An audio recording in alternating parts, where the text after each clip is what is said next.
Hello and welcome to What's Law Got to Do With It, presented by PwC, the podcast where we look to the past and present of our guests and what they think of your future.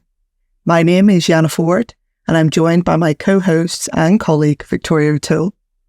Today, we're delighted to be joined by Alex Aldridge, the founder and publisher of Legal Cheek, the UK's most read legal website.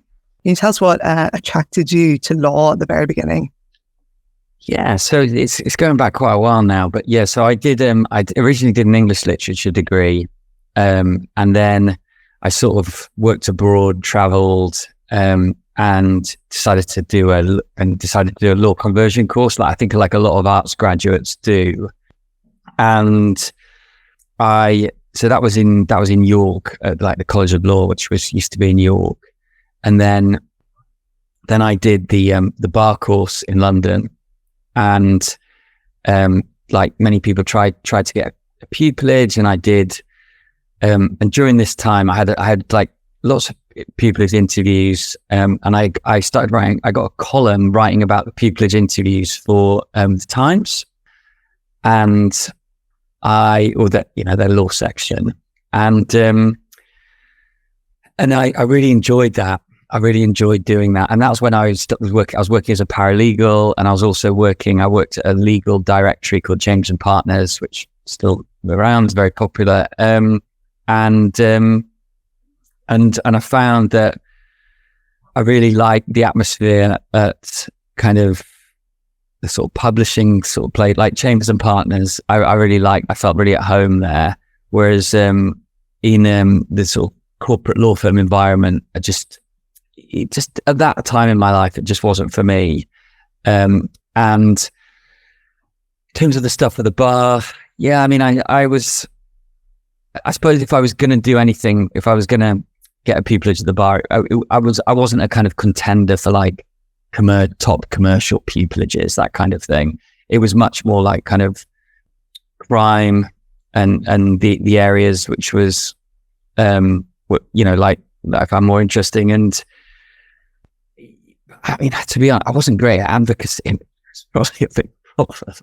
So I think you've got to be at the bar. You've got to be like really clever, in which often you kind of go commercial or like high level public law, or you go into criminal barristers are completely object to this. I'm not saying that criminal barristers aren't clever. They are, but they tend to be like really good at advocate. They're often like it's the mega brains that go to the commercial bar. The kind of really good at advocacy ones do like criminal law and those kind of areas, and I kind of wasn't either of those, but I really enjoyed writing my column, and so I ended up getting a career in journalism, kind of with law as a kind of hook, which kind of got me into it.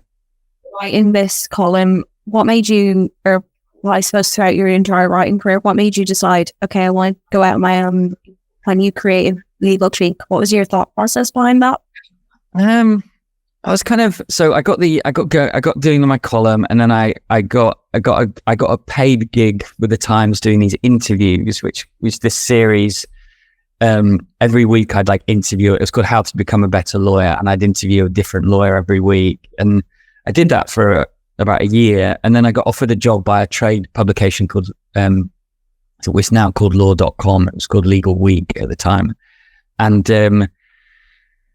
I did that, and I learned like loads about trade like the kind of economics of journalism and of trade magazines. And I did that, and that was like 2.5 years. And but it was kind of, I also realized like journalism is a tough career. It's and there's a lot of change with this is going back a while. This is like kind of 2000 when I started working for Legal Week in 2008. So it's quite a while ago, and I kind of realized there was a lot of stuff that was changing in journalism, internet, social media was just in its early form, but you could see it was going to kind of change everything. And like no longer were like the newspapers, they were the kind of gatekeepers of information. You could see them kind of losing some of their power and things like that. And I was always been really interested in, well, not always, but I've been really interested in blogging for quite a while, more as a kind of reader and commenter. I got towards the end of my time at Legal Week, I got a column at the Guardian launched a law section, and I got a weekly column writing kind of like the lighter side of law for them, and that it was popular at the time because it was kind of was not just lawyers that read it. It was kind of made all the kind of weird, funny things about law that were kind of accessible to like anyone who's vaguely interested. Also, a lot of students read it, so people who might be interested in being lawyers. And so I got like an okay kind of following on Twitter, which was just again, this is like kind of 2010, 2011.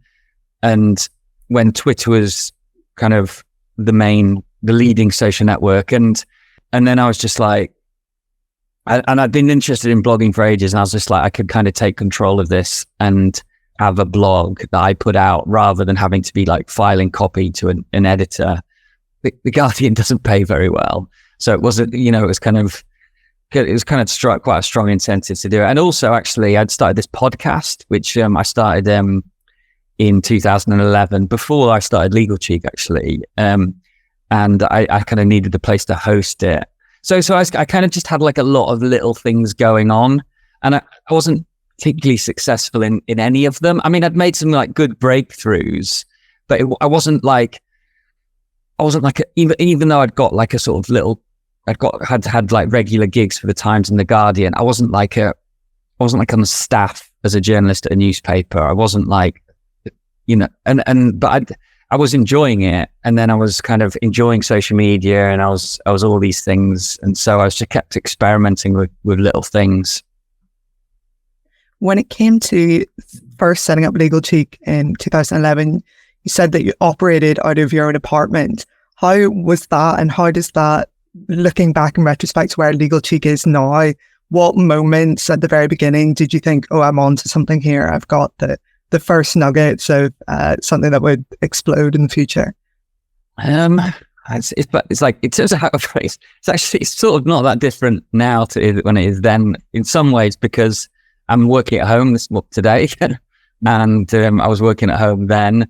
And obviously that was before it became like standard to work at home. But so I've,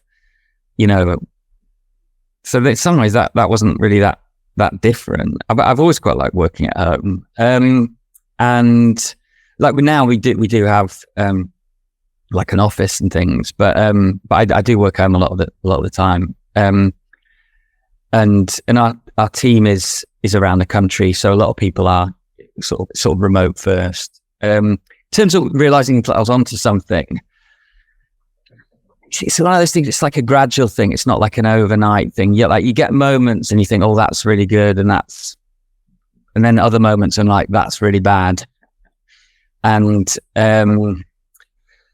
but I suppose looking back, it was probably what would indicate it was going to be a success long term. Was I sort of run out of options. It was kind of I've been by this stage. I've been doing journalism for like 5 years. It was kind of too late to be to have sort of gone back and done a pupillage or a training contract. It was kind of too late. I was getting older, and I would kind of run out of options really. So I kind of had to make it work. Fair enough. I have to know, what were some of those ideas maybe that you had in the beginning that didn't work out? I mean, a lot of it doesn't work out. I mean, if you just think about the principle, right? It's you start a website. If we could just start a website like now. It doesn't take long, and then you've got to get people to read the website that are not you, and you do that through social media and other, I use social media almost exclusively to promote it, Twitter, and it's a long old journey. There's no money coming in from the website. I had my journalism, so I had a sort of decent portfolio of freelance journalism gigs, but you've got to be careful because you can't do too much of that if you won't have time to focus on the website, which at the beginning was no money coming in from it. In some ways, I was fortunate because it was a recession, it was a downturn. There wasn't a lot of work around, so I had a lot of businesses start in downturns because people have the time, and they don't have the other options. And sometimes, in those early days, sometimes so pretty soon I started to focus on news, and I got some good news stories because the other kind of legal publications weren't focusing on Twitter. They would kind of, that wasn't like a legitimate source of news. I mean, they all do now, but it's weird to think, but back then they didn't. So I got some really good stories that were popular, and they got, you know, some of them got mentioned in the newspapers and, you know, national newspapers, and they referenced Legal Cheek. And that was a huge morale boost for me when that happened. I got, after a few months, I managed to get a first advert, you know, not very much, but someone paying a bit for a banner on the site. That company still do it today. It's called AccuTrainee now, and they're quite a major offer of training contracts, but they were right at the beginning. Their founder, Susan Cooper, she'd just come out of Cass Business School, and she got some funding, started the idea. So little things like that were a boost, but then you'd have weeks where you're really struggling to get stories, not much money from it, and you would kind of be sort of, what am I doing? But then as I said, the great thing of doing something when you've kind of run out of options and you're in a recession is you just, well, what else am I going to do? There's nothing else to do. So I kind of benefited from that in the early days. There's a good thing that I often, I'm probably getting this completely wrong, but there's some kind of naval commander or something. I think it's Cortez, a Spanish guy. I don't know anything about him. I'm sure it's many very bad things, but it's called, he has this thing called like burn your ships, right? So he took his men to an island, and they had to kind of make a go of it there. And they got on the island, and he burnt all their ships, so they couldn't get off the island. And they had, you know, no options. You have to make a go of it on the island. And so I think I'd kind of, you know, I suppose burn your bridges, whatever, you know, I kind of burnt my ships. So, you just, when you burnt your ships, you just kind of have to make a go of it. I like that. I like, there's a similar one where it's, if you get to a fence that you have to jump over, throw your bag over first, and you have to go and get it. So Yeah. I like that. Just, go all in. What made you, that when you started getting those, that response, particularly you said through Twitter, obviously there was that pool of law students and then law graduates. What made you see that was the target audience, as opposed to, you said it was initially maybe more lighthearted stories for everyone, to that specific focus on law graduates? I suppose I sort of knew more about that market because I'd been a law student, so I kind of understood that journey. I didn't understand some of the more complicated things about law, so I couldn't really write about it. So, and I suppose, like, you know, when you're kind of starting off a business, and so I was doing everything, right? I was writing, I was like, doing the social media promotion.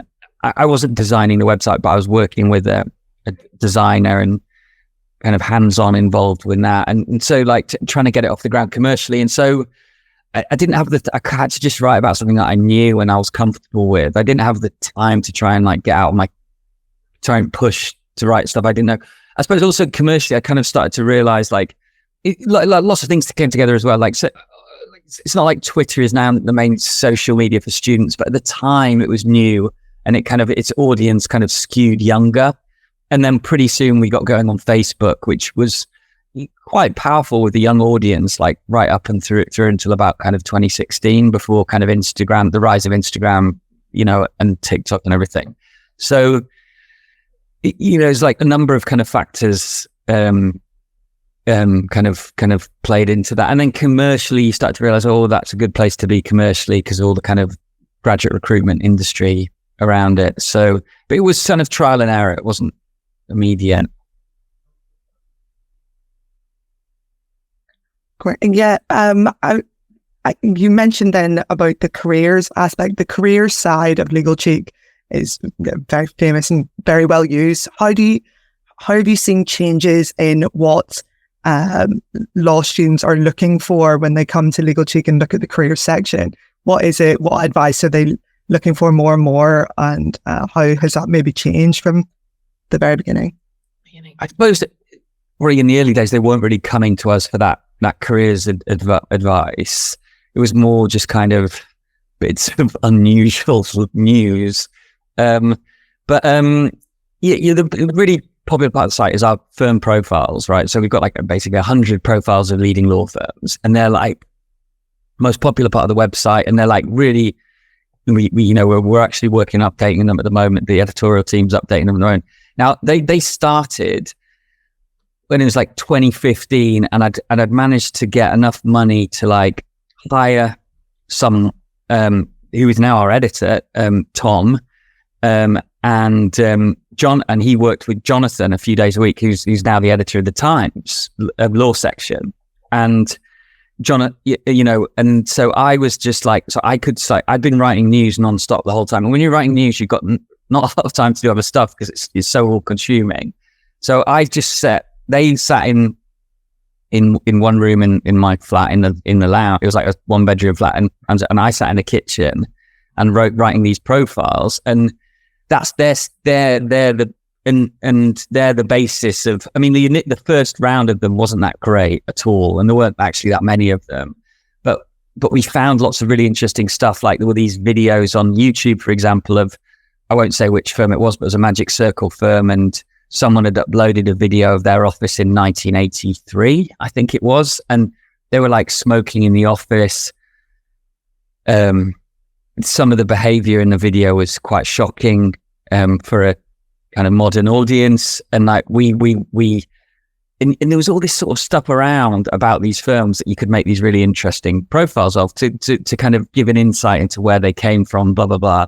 So those profiles are really important, and they weren't so important, and now they're really important. But it shows you like, it's like you plant a seed and then something grows over a number of years and it becomes something quite different. I suppose the thing that I see now with like kind of current students, a big differentiator is commercial awareness, kind of the ones that understand the business world and how law fits into that. And I'm sure you both kind of, obviously are aware of that. And we do a lot of our events is to try to get students to understand like kind of how these law firms fit into the kind of wider commercial ecosystem, and where and like so that's become really, really important.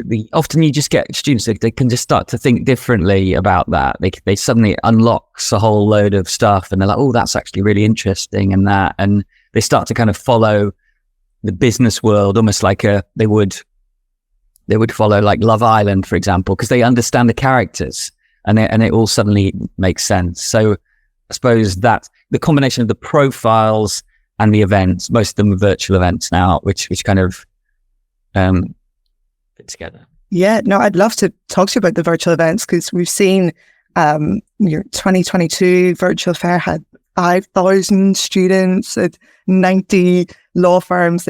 These are extreme. 5,000 per fair, and we did 3. So yeah. I think collectively since 2020, you said 50,000 students have attended these fairs. This is on a massive scale that's unlike the traditional form of law fair. What is the process of organising and managing that many people and that many law firms? What is that like? That is a big challenge.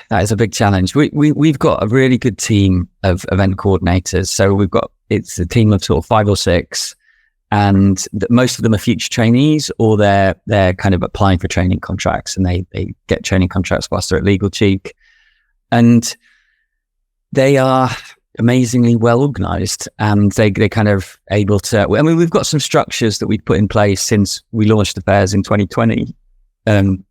Which we've sort of built on every year. And, I think with something like that, it's really important to not lose sight of the basic principles. It's like, you've got to get the students in one place, and you've got to get the law firms in one place, and you're putting them together. And like, as long as the tech works, that's all that really matters. And I suppose something like that, you can get lost in the detail of stuff like that. It's so big, and you just start, whereas if you just always, when you're getting a bit overwhelmed, just go back to those basic principles. I find that is really helpful. What made you think actually that this would be something that Legal Cheek would do as a whole? Like, why would you? What was the idea behind? Okay, virtual law fairs might be a good idea here. Well, one of the things that we built this really good sort of event system, because as we were developing commercially, the kind of the big kind of like in-person law fair and kind of like big in-person multiple law firm event stuff, we couldn't get into that market because it was already done. It was done by the universities and it was done by other brands in the sort of graduate recruitment space. So we had to do these exclusive kind of bespoke events for law firms at the law firm. And it was like, you can see the economics of that aren't as good, right? Because you're just doing it for one law firm rather than doing a big event for multiple firms. And so we had to, in order to kind of make that work, make that pay financially, we had to get like a really efficient way of doing those events. So we had like a really good, efficient event system. So when the COVID hit and there was the lockdowns, we were able to kind of, it was like something, there's this new opportunity, because it pretty clearly became clear that law firms still wanted to do law fairs. And there was a market for them, but they were going to have to be virtual. And then suddenly we were like, this would really suit us. And then being a small business, you can move quite quickly. So we sort of moved into that really quickly. And yeah, we were able to kind of, it wasn't, I think you've got to be careful with COVID, because obviously there was a lot of people lost their lives in that time, and so to talk about it as sort of a time of opportunity sometimes is a bit jarring. But from us as a business, the effect of lockdown and a demand for virtual events did present an opportunity, and it also was good in the sense that. Obviously, it was good for us as a business, but it was nice to be able to like just help the world just continue as much as it could at that point. And obviously, law firms still needed to recruit, and a lot of people got training contracts at that time. And now, a lot of students who are not in London or nowhere near, who want to work for a firm with just an office in London, like it meant that we've done. That has opened the effect of virtual fairs. It has really, really opened that up. So all round that was a real positive for us. We mentioned with the virtual fairs how many law firms have got involved. Did you imagine that would be the response from the beginning? Were law firms very embracing of Legal Cheek, or has that changed? And did you get any pushback at the beginning for this sort of non-traditional form of a website? Yeah, right. Certainly at the beginning, going back to the early days, like way before the fairs. I mean, by the time we get into the fairs, we were working with lots of law firms before that point. Not as many as we are now, but we were working with a lot of law firms. And then they saw our fair, so it was easy for the other ones to come in. In the very early days, we were working with no law firms, and like we were. It was hard. It was very hard. I mean, with the first law firm we worked with, Norton Rose Fulbright, that was like the first client back in, I think it was 2014. And then we managed to get up to about 5, which felt a lot at the time. But yeah, I mean, some law firms, I mean,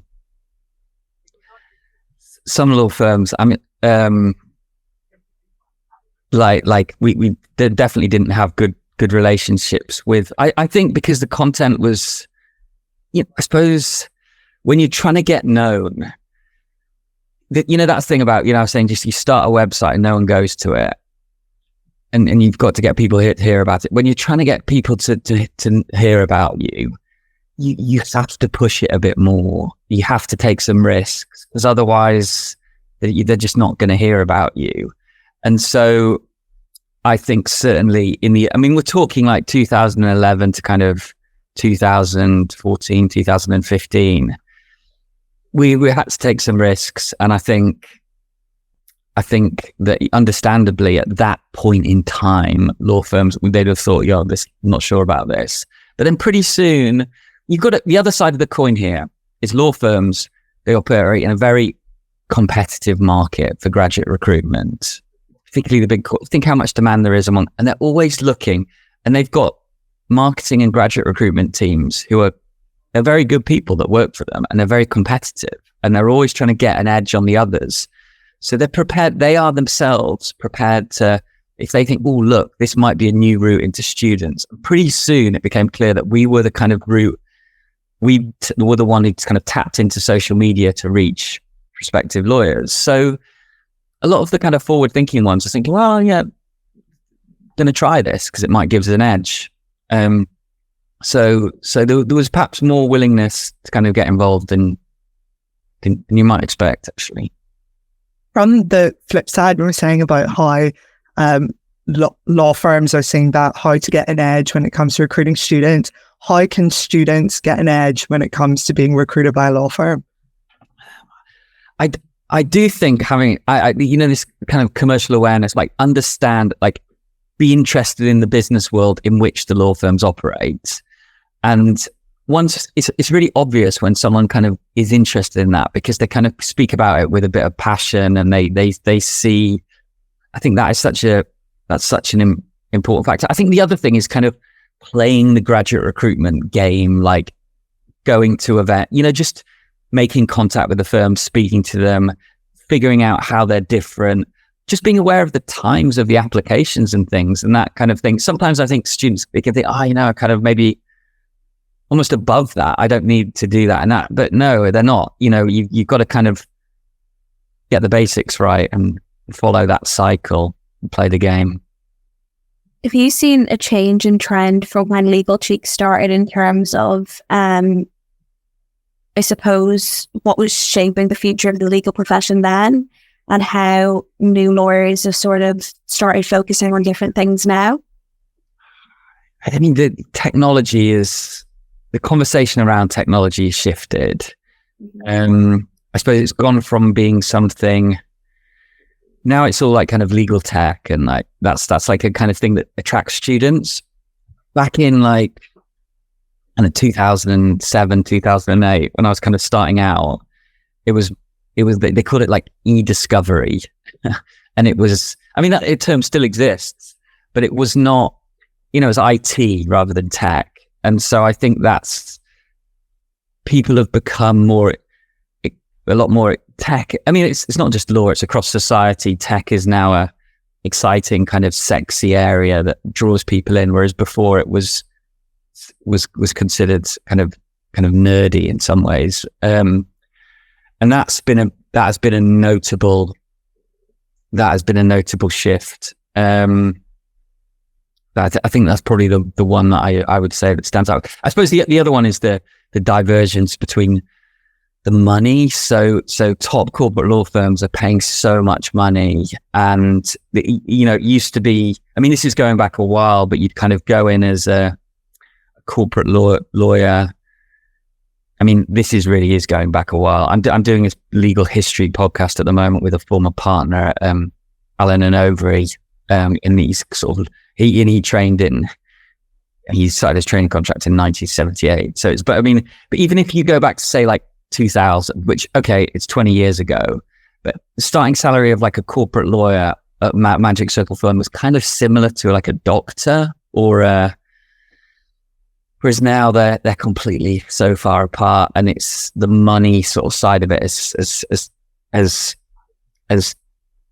and I suppose that legal aid used to be not that different. I mean, obviously the salaries as you progressed would diverge, but and again, I think that's something. It's not just in law; it's in society more generally. It's been a shift. For you personally, when it comes to you still write for Legal Cheek, still said you have an interest in blogging, and you're mentioning your podcast. So it'd be interesting to see if it was history would be the answer. But what legal stories stand out to you, and do you get the most enjoyment writing yourself? You see, I'm at a point where I was writing as much as I could for a long time, but I'm at a point where, I've got a young child who's 2, and I've got another one on the way, and I've it's like suddenly you've got a lot less time with kids. You have to be more disciplined with your time, we've got a team now. It's over 10. It's like 12, like full time, and so a lot of it is sort of management, and you just can't be just writing. Like, so I write stories pretty rarely now, just because I don't have the time. time. And also we've got a good editorial team who run it, and I don't really want to interfere or undermine them. And they're more in tune with it than I am now. The sort of stories that I used to really like, it's true. I do like the kind of fun, cheeky stories. You've got to be careful with those kind of stories legally, especially when you're writing about lawyers. And we've had some really good stories. We get some great stories. I'm trying to think. It's really fun. The thing that I really like is like when you write a story, whatever it's about, and it does really well on social media, and you see people reacting to it, and you get mentions in newspapers and things. I think we've had some really good mentions lately. It's like we do this big survey every year of trainees, like over 2,000 trainees, junior lawyers, and we do like average start work, average finish work time, and the FT did this big piece, and Bloomberg as well, like purely on our data, on our kind of right. So that was really nice to see. That was like in such like, you know, mainstream publications, you know, getting our stuff reported in that way was great. I'd be curious if a law student could take one thing away from visiting Legal Cheek's website, what would you hope it would be? Not to take law, not to be intimidated by law. I think that there's always been a theme of that, and I think that's still in that goes right back from the beginning of like very irreverent news stories, kind of poking fun at the legal profession, right through now to our fairs, which are all about when anyone can go talk to a top law firm, go and do it, and I think, and you know, that the vibe of the site is like, it's not like, it's sort of unstuffy. Don't be intimidated by the legal profession. And if that's what you want, it might be you don't want to do that. But if that's what you want to do, just do it. Don't feel like, oh, I couldn't do that. It's so important. Yeah, I definitely think from my experience with Legal Cheek, particularly when I was at university, the amount of times in the group chat, someone would send in an article that you don't really hear that side of the law. If you were to Google the law, it doesn't have that humor to it a lot of the time. So I think that was something that everyone related to when it came to Legal Cheek, because it felt like it was written about us, for us. Yeah. So I think that always felt like had a good connection with that audience, which is testament to you guys to create that. That's nice to hear. So I suppose following on from that, what would you say to yourself as a law student? What advice would you give yourself? Oh God. I suppose you could say that my career hasn't really panned out as I would have expected as a law student. I think that's fair. It's fair to say. I'm very pleased it's panned out how it has. You know, if you're an objection, you'd say, "Oh, well, don't be a law student," because you know, I've not been a lawyer. Don't bother with that. It's a waste of money, a waste of time. You should do something completely different. But it's not fair to say that, because obviously, it's really, being a law student's kind of been crucial to what I've done. You say, like, get into blogging as soon as possible and embrace social media, and, you know, don't worry too much about the other stuff. But yeah, not great advice. I really struggle with that. It's something that we ask at our events of lawyers on our panels, and I can see it's a very hard question to answer. Yeah, it's always the one that stumps everyone who's like, I don't actually know. Yeah. It's easy to do all of it it's easy to say in hindsight, yeah, take the risk, go for it. Yeah. It will pay off in the time. But your younger self did anyway, so he didn't need that advice. Thank you, Alex, so much for joining us. I really appreciate you taking the time and chatting with us today. Pleasure. Thanks.